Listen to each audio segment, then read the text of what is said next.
Hello everyone, Epic99 here, Summoner on the Odin server in Final Fantasy XI, coming at you with a short video on some tips, tricks, and guidelines for playing Summoner in Final Fantasy XI in 2018.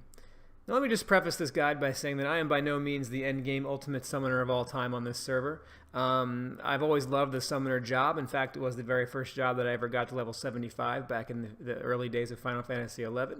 And it is currently a job that I'm working on getting to master level right now with capacity points.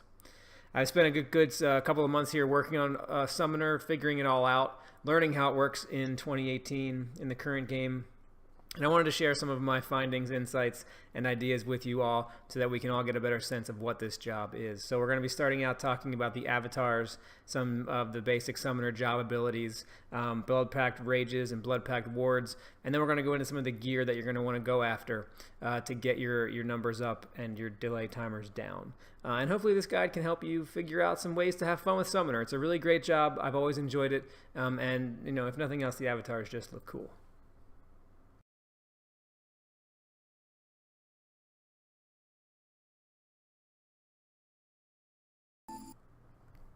So in Final Fantasy XI, you have access to several terrestrial avatars, and you can obtain these avatars in a variety of ways. Probably the quickest way, if you're a level 99 player coming back, in 2018, is to go do the BCNM fights that give you access to these avatars' blood packs. Maybe get a group together. They're not very hard, and you should be able to take them down pretty easily and get all the avatars that you need. I actually don't have all the avatars. I have most of them. Never finished the Wings of the Goddess storyline, so I don't have Catsith, and I never went and got Alexander from Adragon. But I have all of the other ones, and I just wanted to walk you through them right now and talk a little bit about what they offer and a really crucial stat that a really crucial buff that they do called Avatar's Favor. So let's go ahead and go through some of these. So we've got Ifrit. Ifrit is kind of the big, powerful one. He's going to do a lot of physical damage, and he's a really good choice if you just want to, hit the mob for a big number without having to do much else. Ifrit's Avatar Favor effect gives double attack rate improvement. It's a 25% double attack buff, which is really excellent if you're trying to build TP in a party. So Ifrit is really good for that. After Ifrit, we're going to look at Garuda. Garuda is probably my go-to avatar, the one that I use the most because she has a really potent magical attack called Windblade that you can burst off of a light skill chain with for massive, massive numbers, so she's great. Plus, on top of that, she offers party-wide healing, as well as Haste G2 and Blink Ga. So she has a really versatile set of stuff that she can work with. Her Avatar's Favor effect is an evasion enhancement for the entire party. Following Garuda, we've got to look at Rama here. So Rama is lightning-based, so he's the lightning avatar. He has a couple of really powerful lightning strike moves. He's got Volt Strike, which is sort of his big damage dealing move. It also stuns, which is really nice. He's also got Thunder Spark, which is one of the few AoE avatar moves that you can use to sort of do some group control, I guess you could say, some crowd control stuff if you need to. He's also got Shock Squall and Rolling Thunder. Shock Squall is an AoE stun move, which is really, really nice when you need that sometimes. Thunderstorm is his lightning elemental magical attack. And then he's got party buffs as well, Lightning Armor and Rolling Thunder. These offer Shock Spikes and Rolling Thunder. I actually have to look at what that one does. Rolling Thunder and Thunder. Most of the avatars have he actually has three. Most of them have two buffing abilities for the entire party, and they're typically associated with the elements. So you'll get the spikes, like lightning spikes, ice spikes, etc., and then you'll get an N effect, so you can put N Thunder on your entire party. So really versatile stuff you can do. Fenrir might be a little challenging to get these days. There's quite a few steps required in fighting him. So if you're up for that, there's guides out there you can check out for how to do Fenrir. He's pretty cool. I don't use him that much these days. I mean, back in the day of Final Fantasy XI, he was the go-to avatar. But every once in a while, he's great because you can pop him out and do some neat party buffs, like Ecliptic Howl buffs accuracy. Heavenly Howl is interesting and weird because it's based on the moon, but it'll either give an N Drain or an N Asper effect to your entire party, so it might be useful in certain situations. But his Avatar's Favor effect is Magic Evasion Enhancement. So if you're fighting a magical boss, and I forgot to mention Rama's Avatar's Favor effect is improved critical hit rate. Titan Titan, again, very good situationally. He has some ranged attacks that are kind of interesting to think about, but for the most part, you'll be using him for Earthen Armor and Earthen Ward. His Avatar's Favor effect is Enhanced Defense, so if you're up against a boss that does high damage and you want to help your tank have a little extra defense, you might want to pop out Titan. Leviathan, he's got some interesting stuff too these days. One interesting move that Leviathan does is called Soothing Current. It increases cure potency, so that's a really interesting thing to think about. If you're wanting to get more cures for more bang for your buck with the curing. And then his Avatar's Favor effect is Magic Accuracy is enhanced. So that could be really nice if you're in, if you're doing some magic stuff or you're doing capacity points with a group and they want a little more magic accuracy to get some numbers more consistent. You might want to throw that out. And then the last one I have a macro set for here is Diablos. He's cool. I've always thought he was neat. His Avatar's Favor effect is really sweet. It's MP, so it's Refresh, Group Ride Party Refresh, which is great.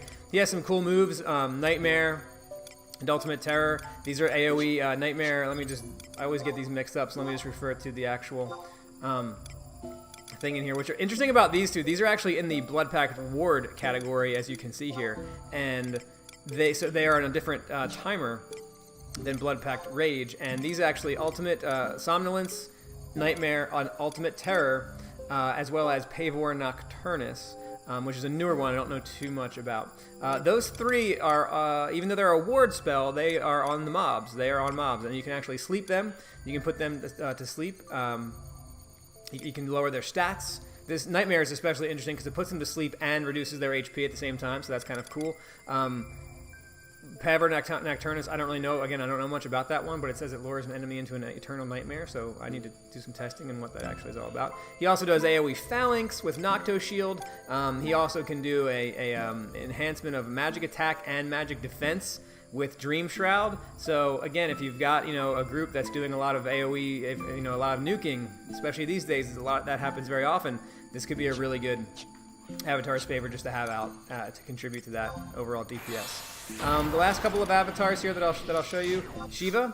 I don't really use her much these days for much, but her Avatar's Favor effect is Magic Attack Enhancement. So again, that could be really cool. You want to think about that if you want your nukers to be doing more DPS. And then lastly, good old Carbuncle. Probably the first avatar that you ever got. Definitely the first one. I think that's the one you have to get first. Carbuncle's Avatar's Favor effect is regen, basically. So he can really help keep the party alive. Plus, he has some interesting rages and ward effects. There's wards. His rages aren't that great, but he has some cool wards that he can put on your party to buff him up a little bit. So that's a quick overview of the different avatars that you can summon. There are a few other avatars, such as Odin. This counts as a 2-hour ability, so if you summon Odin, he's supposed to one-shot anything. Never really happens that way. I'm not sure why he's in the game. Kind of silly. I never use him. And then you've also got, Alexander, who does, Invincible for everybody for a little while, so I don't have him to show you, but that's it. Those are the avatars. Next, we're going to start talking about some different Blood Pact Rage and Blood Pact Ward abilities.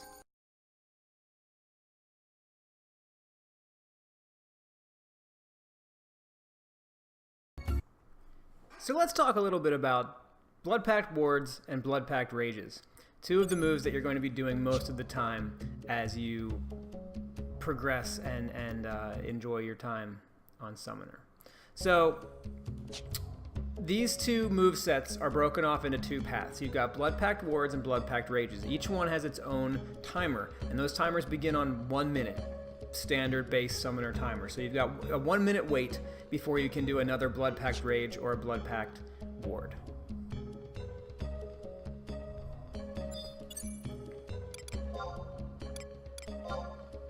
So let's take a quick look into Garuda's pathways here for Blood Pact Rage and Blood Pact Ward. Her Rage abilities are as follows: Claw, Arrow 2, Arrow 4, Predator Claws, and Windblade. So she can do all of these moves on a mob that you are fighting. Her other path is called Blood Pact Ward, and these are the moves that she does to buff the party. Whispering Wind, Haste, Aerial Armor, Fleet Wind, which is kind of a cool, unique one. It gives quickening to all party members so they run around faster. And Haste 2. The idea here with Summoner is that you can obviously assault the mob with your avatar, and then command your avatar to do whichever move that you would like. So if I wanted to do a Predator Claws against this Oberon, I simply use Predator Claws, and this is Predator Claws is a physical attack. So Predator Claws is a physical attack that will do physical damage against the monsters that you are fighting. We'll be talking about the gear sets for physical damage, blood pack damage, magical blood pack damage later on. But that is Predator Claws.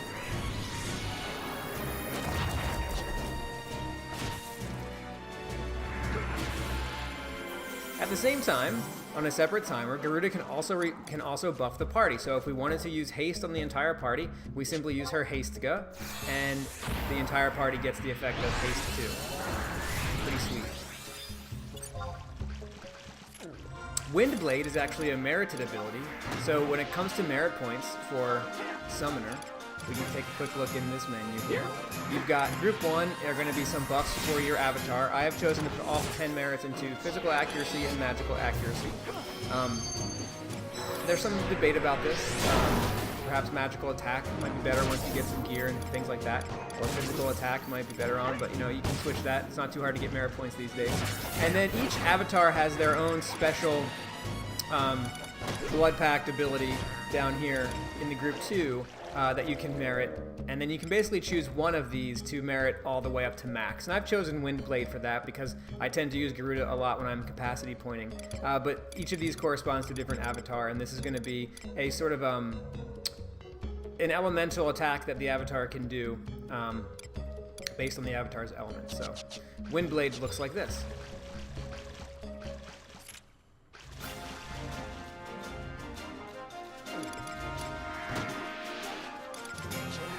You might also note that I don't actually need to press the assault macro, as Garuda will automatically engage when I engage with the mob, but if you are not engaged, you will need to manually tell Garuda to assault. This is Windblade.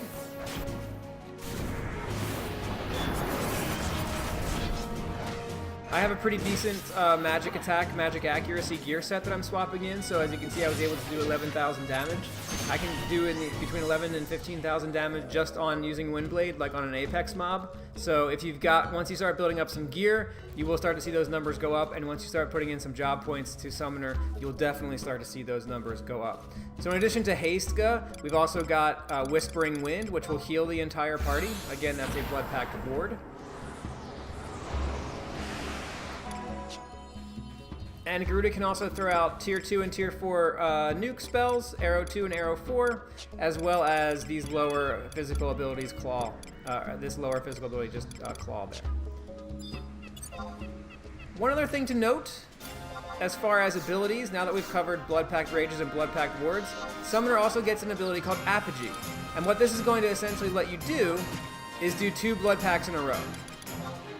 It completely removes the recast timer for your next blood pack in that path, whether that path be Rage or Ward. So if you use Apogee and then throw out a Haste-ga 2, you'll be able to immediately throw out another buff spell, another blood pack Ward. And vice versa. If you do Apogee and then do a blood pack Rage, you can do basically 2 blood pack Rages in a row. So that is the basic overview of Blood Pact Rages and Blood Pact Wards, and each avatar has their own unique sets of those. You can play around with them as you see fit, but that was just a quick demo of what Garuda has to offer and some of the things that you can do with hers. The magical Blood Packs that I mentioned, Windblade, the ones that you merit, those are especially useful because you can Magic Burst with them very effectively in parties. So if your trusts, I tend to use Iroha and Tenzin, they do a lot of light skill chains. You can Magic Burst off of those light skill chains with Garuda's Windblade for very big numbers.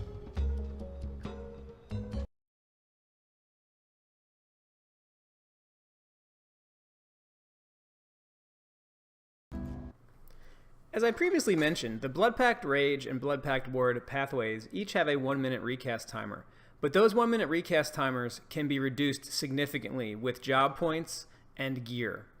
And this is where Summoner really starts to get fun and interesting, because once you start to get the Blood Pact timer delay reduced, you can start throwing out blood packs whenever you need to and really start to become effective as a party member, as a DPSer, as a buffer, as whatever you need to do.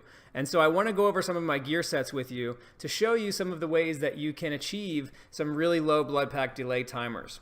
I'm almost to the cap, and I'll tell you about how to get there as I go through these gear sets, but I'm not quite there yet. I still have a little bit of work to do. As I mentioned, I am by no means the end-all be-all summoner. I'm kind of a mid-range summoner at best, so hopefully you should not have a problem getting to where I am on this job. One of the things that I've discovered with some of the guides out there is that I'm just never going to be able to get the stuff that they show off in those guides. So this is like a every person's guide for how to have fun with Summoner. So let's take a look here. I've got several several macros for gear sets here, and you're absolutely going to want to embrace the macro gear swapping lifestyle for Summoner. So the first one that we're going to take a look at is my blood pack delay gear set. So let's take a look at this gear set. The goal here is that you've essentially, there are 2 tiers of blood pack delay timer reduction that you can shoot for. Tier 1 has a 15-second cap, and Tier 2 has a 15-second cap. So the idea is you want to get gear that will reduce Tier 1 blood pack ability delay timer down by 15 seconds. And don't bother getting anything else after that, because you can't go over 15 seconds on the first tier. And then they added a second tier where you can get another 15 seconds. So you have to mix and match gear between Tier 1 and Tier 2 to try to get to 15 seconds on both tiers, for a total cumulative of 30 seconds off of your blood pack delay timer. On top of that, Avatar's Favor, the very important job ability that I mentioned earlier in this video, is going to give you another 10 seconds off of that timer reduction. So it's always important. You always want to make sure that you have Avatar's Favor up and running. And then on top of that, you will also be able to get more reductions as you accumulate job points. Especially once you get to 100 job points, that's going to be really important, because it'll allow you to equip a piece of gear called the Sankus Sachet. The Sankus Sachet costs 30,000 gil in the auction house, so it's super easy to get, and it's a quintessential piece of gear for Summoner once you get to that superior to equipment tier by getting 100 job points. We'll come back to that in a second. Anyway, let's look at my Tier 1 delay ability gear. So I've got a headpiece on. It's the AF+1. So if you want to take your original Summoner artifact gear and upgrade it, it's not a difficult process to do. There are ways that you can do that, and most of it can be done by yourself solo with trusts. You can upgrade that to the Convoker's Horn +1. That will give you -8 delay for Tier 1. I'm also using the AF+1 hands for this set, and that gives me -6. So right there, I'm already at 14 delay reduction. So I'm only one away from the cap with only 2 pieces of gear. That's really good. I also grabbed this Evans earring. This drops off of a Ruan, Escher Ruan NM. It drops off of the, gosh, I can't remember the name now. I'll have to look that one up. I'll put a link in the comments below. But that's a Ruan NM that drops that, which can be killed solo, I believe, on Summoner or perhaps Scholar. I think I might have taken it down on Scholar. But that might be a little. But you don't need to have this. This is not a necessary thing for the blood pack delay reduction. It just is the one I chose to use because it also has the perpetuation cost. We'll talk about perpetuation cost in a moment as well. And then I also just happen to have a few other pieces of gear on here that I just threw on this set that they're taking me over the cap, basically. So I've got pants that do -6, hands that do -6, and a headpiece that does -8, plus an earring that does -2. So it is not hard to get to the 15-second cap with Tier 1. Now, Tier 2 is a different story. There's not a lot of gear that does Tier 2 delay down, and that gear that does do it is kind of hard to come by. The number one thing you're going to want to get is this. It does Tier 2 -6. So that's really high for just a piece of gear you can buy in the auction house, but again, you have to get 100 job points to be able to equip that. Then I upgraded the Relic body to the Relic +1. This does another -2 Tier 2 delay. So now we're at 8 with those pieces of gear on Tier 2.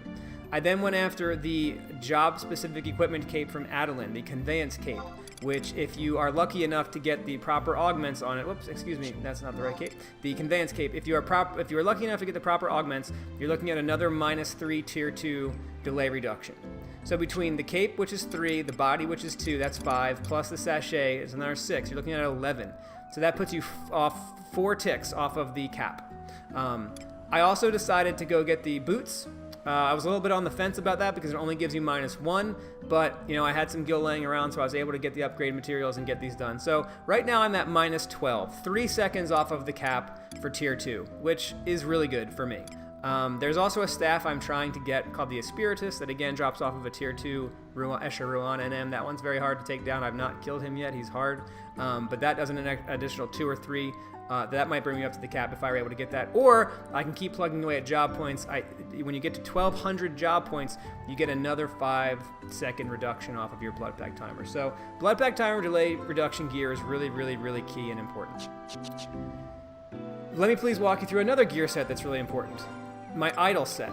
So when I'm just idling, I have a lot of avatar perpetuation cost down.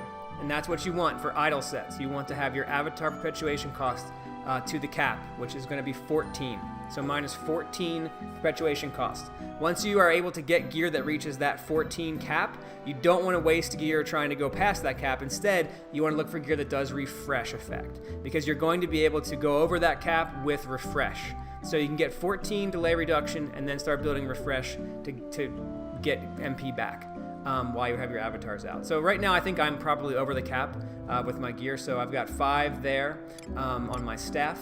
That is the Obero weapon that I have upgraded. It's quite nice. It does a lot of accuracy and attack. Let's see. I've got my boots. These are the Apogee pumps. These are kind of going to be hard to get. They're Ruan NMs. Again, they're abjuration, so they may or may not be attainable for you. I know I just got lucky, I think, on the abjuration event out of the goblin box. I think is how I got mine. But that does -8. So right there, 5 and 8. So we're looking at 13. Remember, the cap is 14. And so then I've got this earring. And so we're already at the cap just with those 2 pieces. So I don't need any more avatar perpetuation down. Like, for example, this belt right here. If I could find a belt that did refresh, I would much rather have that on my idle set because I would be getting the benefits of that refresh, which is what I ended up doing with this body, right? This is a really great Unity NM body piece that you can go after. The Duomo weapon in Romave drops this, and it does the refresh +3, which is great. And then the headpiece does refresh +2. So I've got 5 refresh going on top of the -14 perpetuation cost, and all that adds up to, when I have no refresh on by a spell and no trust or no anything, I've essentially got, let's use blood pact here. So I'm essentially getting back 3 MP a tick, just base, just with Garuda hanging around. You throw a refresh on there. I only have refresh 1, but if you know, Koromura will refresh 3 you.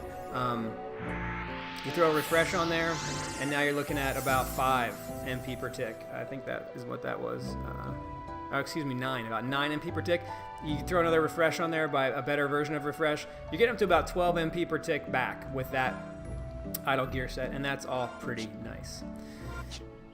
So this little section just covered 2 sets of gear. Idle gear for avatar perpetuation down, and then the blood pack delay gear. Those are the 2 gear sets that are going to be really important for you starting out, and the ones that you're probably going to want to focus on right away.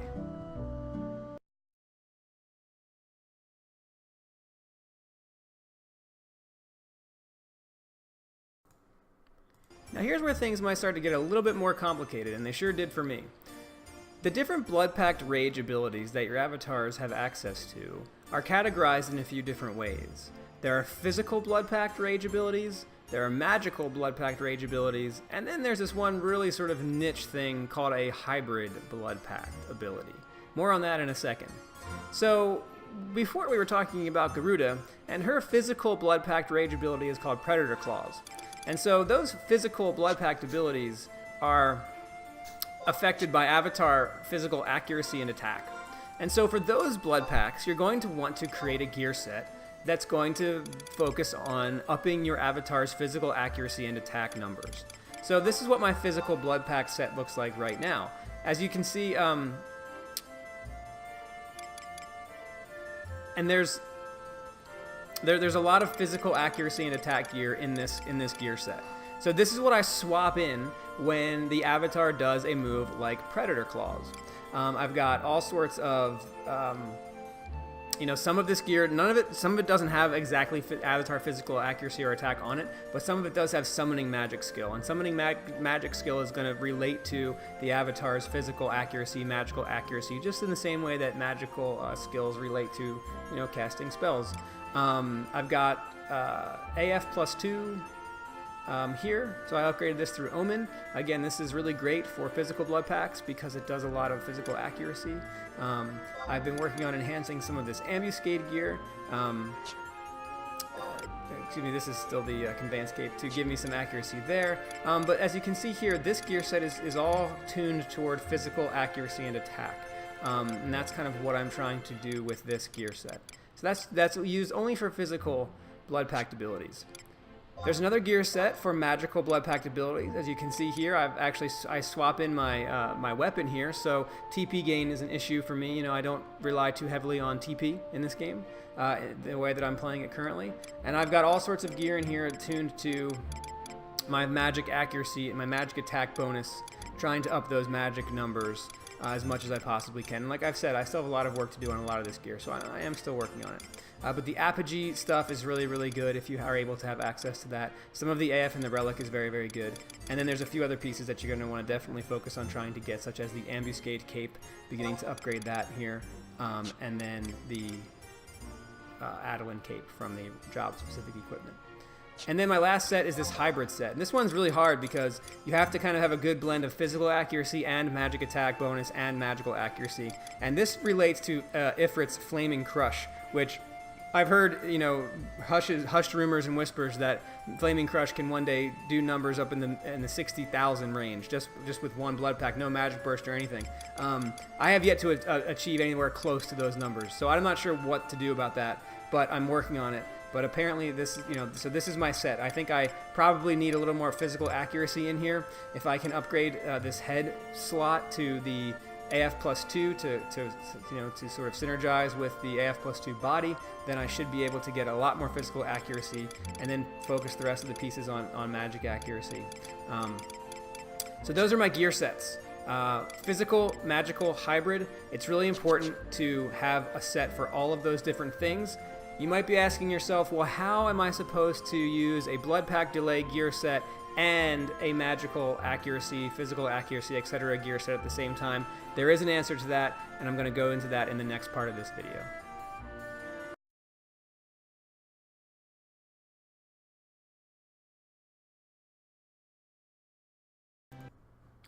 So one of the most important pieces of information that will really, you really have to understand about Summoner is that what you're able to do on this job is actually macro in gear swaps as you are using either Blood Pact Rage or Blood Pact Ward. So let me show you an example of one of my macros.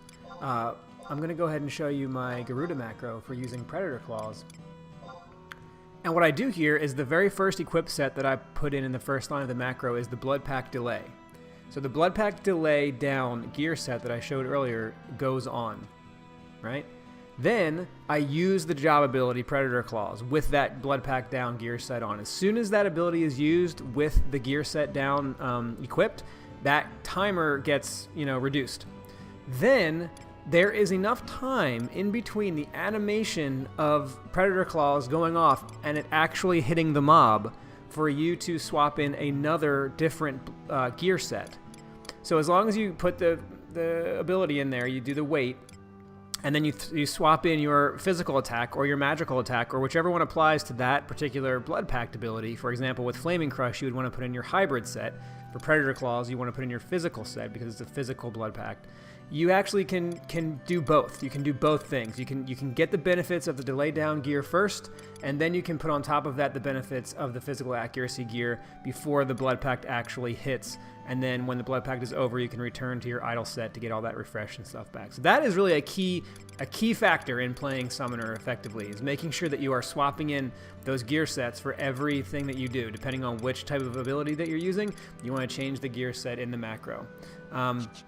And that's mostly what Summoner is all about. You want to try to get some of that cool gear. You want to start upgrading your AF. You want to try to start upgrading some of your relic. That's all really good stuff to do. I would also recommend that you go go up to Escharuan and start fighting some of the NMs up there. There is a magic pot NM that's pretty doable as a summoner that drops this really nice summoner ring right here, the speaker's ring. So there's lots that you can do, and the key is to just sort of start to do job points, get your magic attack bonus, magic accuracy up high. That's going to affect a lot of your magical blood packs, and then your physical accuracy and your avatar pet accuracy. You know, make sure that the gear that you're using has, you know, that avatar or that pet distinction, because you got to make sure those things are being applied to the pet. And once you start to do that, you can really start to see some high numbers. Like I've started to get, I've hit 50,000 magic burst damage with Windblade on an Apex crawler doing capacity points. So it's really fun to be summoner. It's a versatile job. There's lots of choices. There's lots of cool things you can do for you and your party. And I've really had fun playing the job. So if you have any questions, you can head over to my Twitch channel or my YouTube channel. You're welcome to hit me up in game as well. I hope you enjoyed this video, and I hope it was a help getting you started on Summoner and getting you to a point where you can actually play it and have fun with some of the game's content.